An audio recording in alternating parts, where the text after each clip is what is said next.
Welcome to the Banker Lamp. Please enjoy the video. You start with the tangible items. Check that modem and router have power and status lights. Unplug power, wait 30 seconds and plug back in to clear temporary faults. On your computer or phone, make sure Wi-Fi is enabled and airplane mode is off. These simple toggles often resolve disconnects. Once done, confirm cables are firmly seated and there are no visible damages. Doing this first narrows the problem quickly, so you can move to more detailed diagnostics if needed.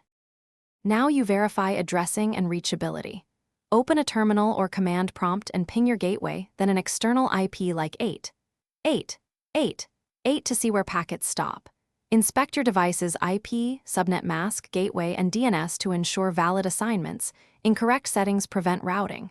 If using DHCP, release and renew the lease. If static, confirm entries match router expectations. Once these checks pass, you'll know whether the issue is local configuration or upstream. Finish by resetting software elements and, if needed, hardware.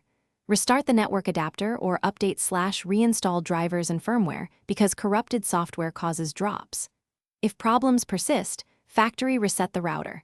But first record SSIDs, passwords, and port forwards so you can restore them. Make sure to test with another device to isolate the fault. If there's still no connection, contact your ISP to check outages or line issues. They can run remote tests and escalate repairs. A single troubleshooting tip: swap a known good cable to rule out hidden physical faults. Thanks for watching. If this was helpful, leave a like and consider subscribing. See you next time.